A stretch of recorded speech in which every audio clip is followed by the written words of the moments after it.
Hello नमस्कार दोस्तों, आज के इस वीडियो में आपका बहुत बहुत स्वागत है। दोस्तों, आज के इस वीडियो में हम बात करने वाले हैं क्लास 10 की मैथ्स और वो भी एनसीईआरटी की। और एकदम आपको यहाँ पर देखिए खुशखबरी है कि न्यू कोर्स चालू कर रहे हैं, नया कोर्स चालू कर रहे हैं 2021 और 2022 के लिए। यानी जो भी बच्चे 2021-2022 में यानी 2022 में जो बच्चे 10वीं का एग्ज़ाम देंगे उनके लिए अब हमने मैथ्स क्लास स्टार्ट कर दी है। तो आप यहाँ पर यानी कि हमारा जो चैनल है उसको सब्सक्राइब करके और आप हर रोज़ जो आपको मैथ्स और साइंस की जो क्लास यहाँ पर अवेलेबल होगी तो उनको आप ज्वाइन कर सकते हैं। ठीक है, तो बच्चों आज से ही हम यहाँ पर क्लास 10 मैथ्स एनसीईआरटी और उसका न्यू कोर्स जो 2021-2022 यानी जो बच्चे 2022 में बोर्ड एग्जाम देंगे उनके लिए ये वरदान साबित है बच्चों। ठीक है, एकदम कंसेप्ट के साथ समझाया जाएगा, कोई चीज आपके मतलब छोड़ी नहीं जाएगी। ठीक है, हर चीज आपके क्लियर की जाएगी। ठीक है, एक्सरसाइज की बात करेंगे हम। सबसे पहले प्रश्नावली एक से ही बात करेंगे। ठीक है, यानी कि एक से ही चालू करेंगे और एक से पढ़ते चलेंगे। ठीक है, ऐसा नहीं बीच बीच में पढ़ेंगे बच्चों, एक तरफ से पढ़ेंगे और बिंदास होकर पढ़ेंगे। तो प्रश्नावली एक और वास्तविक संख्या है। ठीक है, वास्तविक संख्या है। प्रश्नावली एक का नाम रहेगा हमारा वास्तविक संख्या है और इंग्लिश में बोलते हैं रियल नंबर्स। इंग्लिश में क्या बोलते हैं? रियल नंबर्स बोलते हैं बच्चों। ठीक है, तो प्रश्नावली एक की सबसे पहले आज की इस वीडियो में हम बात करेंगे।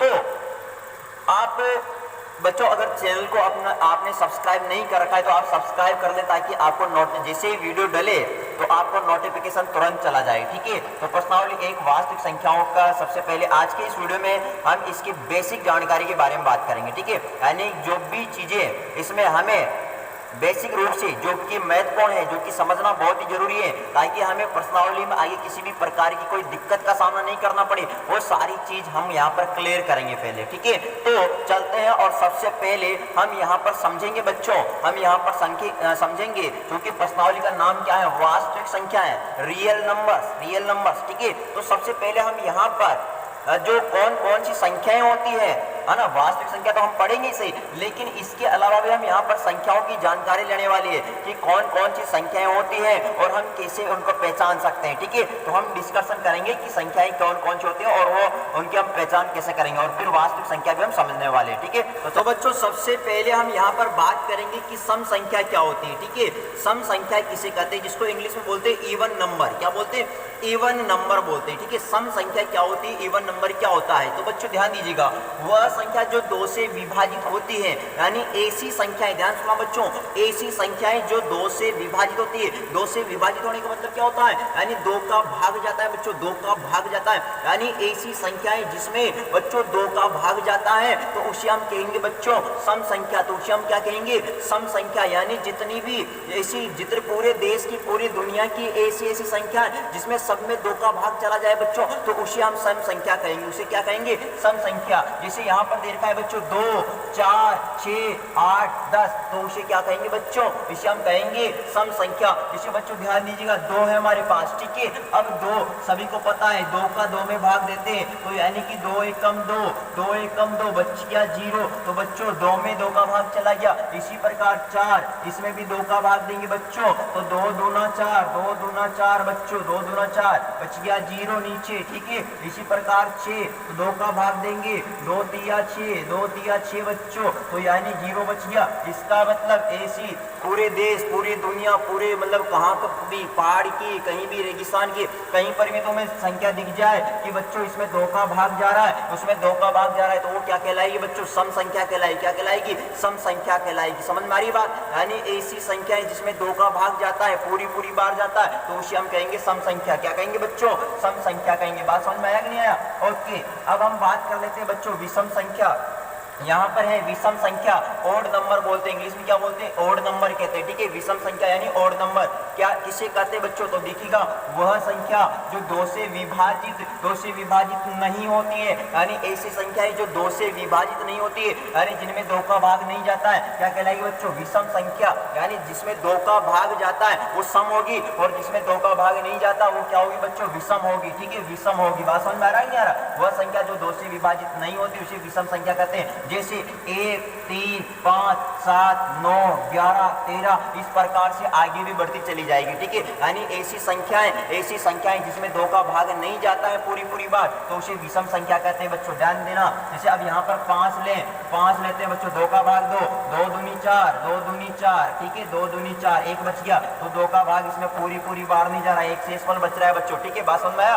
तो इसलिए हम कहेंगे कि ऐसी संख्या जो दो से विभाजित नहीं होती उसे विषम संख्या कहेंगे, और ऐसी संख्या जो दो से विभाजित होती है उसे हम क्या कहते हैं, सम संख्या, ठीक है। अब नेक्स्ट देखते हैं।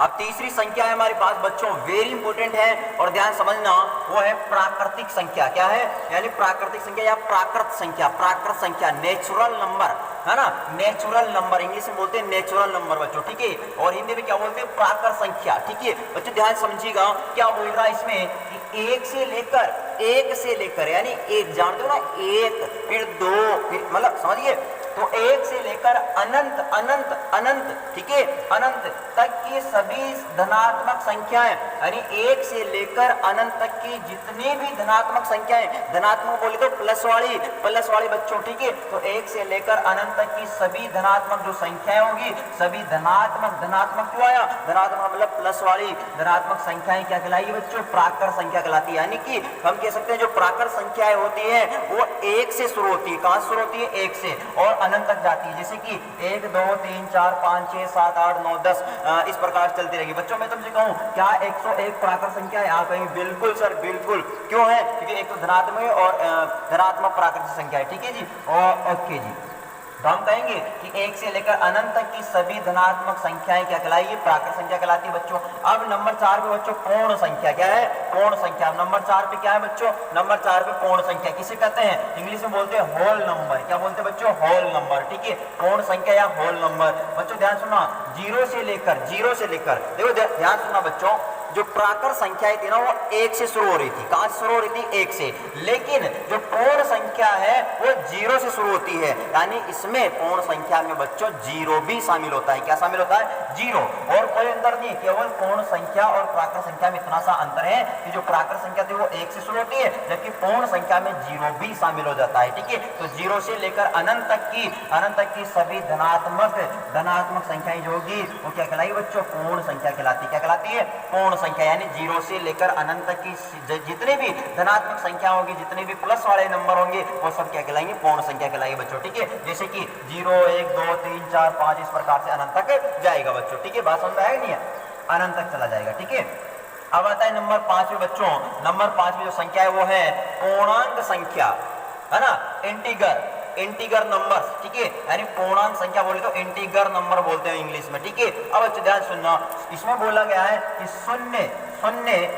शून्य इसके अलावा धनात्मक प्राकृतिक संख्याओं, यानी शून्य भी शामिल है इसमें, धनात्मक प्राकृतिक संख्या, भाई प्राकृतिक संख्या तो क्या हो गया, 1, 2, 3, 4 ये प्राकृतिक संख्या, यानी धनात्मक मतलब प्लस वाले, ठीक है, और ऋणात्मक प्राकृतिक संख्या हो यानी कि माइनस वाले, जैसे कि यहाँ पर है -1, -2। भाई देखो एक क्या है, एक तो प्राकृत संख्या है, अब इसके आगे माइनस लग गया मतलब ऋणात्मक होगी, बात समझ में आ गया। तो यानी शून्य इसके अलावा धनात्मक प्राकृतिक संख्याओं, ऋणात्मक प्राकृतिक संख्याओं के समूह का मतलब ग्रुप, यानी शून्य धनात्मक प्राकृतिक संख्याओं, ये धनात्मक प्राकृतिक संख्याएं शून्य की इधर, और इधर क्या है ऋणात्मक प्राकृतिक संख्याएं, और ये शून्य, तो शून्य इसके अलावा ये धनात्मक प्राकृतिक संख्या है और इधर ऋणात्मक प्राकृतिक संख्या है, तो इनका जो समूह बना, इनका जो ग्रुप बना, इसी को हम क्या कहेंगे, पूर्णांक संख्या कहेंगे, क्या कहेंगे बच्चों, पूर्णांक संख्या कहेंगे, ठीक है। अब नेक्स्ट संख्या देखते हैं बच्चों। अब बच्चों हमारे पास भाज्य संख्या, कौन सी संख्या, भाज्य संख्या। ध्यान समझना है बच्चों आपको कि भाज्य संख्या इंग्लिश में बोलते हैं कंपोसाइट नंबर, क्या बोलते हैं, कंपोसाइट नंबर बोलते हैं। तो किसे कहते हैं कंपोसाइट यानी भाज्य संख्या। बच्चों ध्यान सुनना, वह संख्या जिसमें स्वयं के अलावा अन्य संख्याओं का भी भाग जाता है, यानी खुद का भाग तो जाता ही है लेकिन अन्य संख्याओं का भाग भी उसमें जाता है। जैसे बच्चों हमारे पास यहाँ पर दे रखा है कि 4, 6, 8, 9, 10, 12। अब देखिए 4 में 4 का भाग तो जाएगा, लेकिन इसके अलावा जैसे 2 का भी भाग चला जाता है तो इसको बोलते हैं, हम क्या बोलेंगे बच्चों, भाज्य संख्या। यानी ऐसी संख्या जिसमें स्वयं के अलावा यानी खुद के अलावा अन्य संख्याओं का भी भाग चला जाता है। जैसे 6 की बात करें तो 6 में 2 का 6 का तो जाएगा ही सही, 6 का भाग तो जाएगा, लेकिन 6 में बच्चों 2 का भी भाग जाता है और 6 में बच्चों 3 का भी भाग चला जाता है। तो हम कह सकते हैं कि ऐसी संख्या या वह संख्या जिसमें स्वयं के अलावा अन्य संख्याओं का भी भाग जाता है तो उसे बोलते हैं हम भाज्य संख्या। आई होप बच्चों आपको समझ में आ चुकी होगी। एग्जाम्पल की बात करें 4, 6, 8, 9, 10। अब आपके दिमाग में आ रहा है कि सर 9 भी, हाँ बच्चों 9 भी इसलिए क्योंकि 9 में 9 का भाग तो जाएगा, लेकिन इसके अलावा इसमें देखिए 3 का भाग भी जाता है, जाता ही नहीं जाता, इसलिए हम इसको क्या बोलते हैं बच्चों, इसको हम भाज्य संख्या कहेंगे। बात समझ में आ रहा? तो यानी ऐसी संख्या जिसमें स्वयं के अलावा अन्य संख्याओं का भी भाग जाता है उसे हम भाज्य संख्या कहेंगे। ठीक है, अब बात करते हैं अभाज्य संख्या। किसकी बात करें बच्चों? अभाज्य संख्या। इंग्लिश में बोलते हैं प्राइम नंबर। क्या बोलते हैं? प्राइम नंबर बोलते हैं इंग्लिश में। ठीक है, अब किसे कहेंगे? वह संख्या जिसमें स्वयं के अलावा, स्वयं का मतलब खुद के अलावा, तो वह संख्या जिसमें स्वयं के अलावा अन्य संख्याओं का भाग नहीं जाता है, यानी खुद के अलावा स्वयं के अलावा अन्य संख्याओं का उसमें भाग नहीं जाता है, अभाज्य संख्या कहलाती है बच्चों। ठीक है, अभाज्य संख्या कहलाती है, अभाज्य संख्या कहलाती है। जैसे 2, अब 2 में 2 के अलावा अन्य संख्या का भाग नहीं जाएगा, 3 का नहीं जाएगा, 5 में 5 के अलावा अन्य संख्या का भाग नहीं जाएगा, 7 में 7 के अलावा अन्य संख्या का भाग नहीं जाएगा, 11 में भी 11 के अलावा अन्य संख्या का भाग नहीं जाएगा, 13 में भी 13 के अलावा अन्य संख्याओं का भाग नहीं जाएगा, और भी आगे बहुत सारी संख्या होती है। ठीक है, तो हम कह सकते हैं कि ऐसी संख्या जिसमें खुद के अलावा अन्य संख्याओं का भी भाग जाता है तो वो तो भाज्य होगी, लेकिन जिसमें खुद का यानी स्वयं का ही खुद का ही भाग जाता है तो उसे हम क्या बोलते हैं? भाज्य संख्या कहते हैं। तो बच्चों बहुत सारे बच्चे ऐसे होते हैं ना जिनको समझ में नहीं आता है कि कौन सी संख्या भाज्य है, कौन सी अभाज्य, कौन सी संख्या मतलब ये देखो मतलब समझ में नहीं आता यार बहुत सारे बच्चों के। तो बच्चों ये वीडियो आपके लिए बहुत ही ज्यादा हेल्पफुल रहेगा कि कौन सी भाज्य है, कौन सी समय, मतलब पूरी संख्याओं के बारे में आपको विस्तृत यहाँ पर जानकारी प्रोवाइड करवा दी जाएगी बच्चों। ठीक है, तो अब नेक्स्ट संख्या हम यहाँ पर समझते हैं बच्चों। अब हम बात करने वाले बच्चों परिमेय संख्या की। किसकी बात करने वाले? परिमेय संख्या की। कि क्या होती है परिमेय संख्या, किसे कहते हैं परिमेय संख्या? इंग्लिश में बोलते हैं रेशनल नंबर। क्या बोलते हैं? रेशनल नंबर बोलते हैं इंग्लिश में बच्चों। ठीक है, ध्यान से समझिएगा कि वह संख्या जिसे P बटा Q के रूप में, किसके रूप में? P बटा Q के रूप में व्यक्त किया जा सकता है। यानी ऐसी संख्याएं बच्चों, ऐसे नंबर्स जिन्हें हम P बटा Q के रूप में व्यक्त कर सकते हैं, जहां P व Q क्या है? पूर्णांक है। पूर्णांक होने का मतलब क्या है? कि पूर्णांक का मतलब होता है जिसमें 0 भी शामिल होता है, प्लस वाली संख्या भी शामिल होती है और माइनस वाली संख्या भी शामिल होती है। ठीक है, तो वह संख्या जिसे P बटा Q के रूप में व्यक्त किया जा सकता है, जहां P व Q क्या है? पूर्णांक है, किंतु Q का मान क्या नहीं होना चाहिए? 0 नहीं होना चाहिए। क्योंकि देखो बच्चों, जैसे हमारे पास मान लो 3 बटा 0 है तो इसका मान तो अनंत हो जाएगा, इसका मान तो क्या होगा? अनंत होगा। यानी किसी भी संख्या में जब 0 का भाग देते तो अनंत आता है। क्या आता है बच्चों? अनंत आता है। ये बात आप याद रखना कि किसी भी संख्या में 0 का भाग देंगे तो क्या आएगा? अनंत आएगा।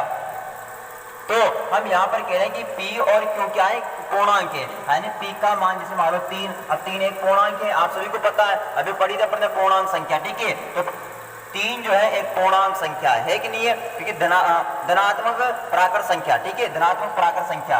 और जैसे मान लो 4, तो 4 भी क्या है? पूर्णांक है। तो यानी कि P और Q क्या हो गया? एक पूर्णांक हो गया, नहीं हो गया?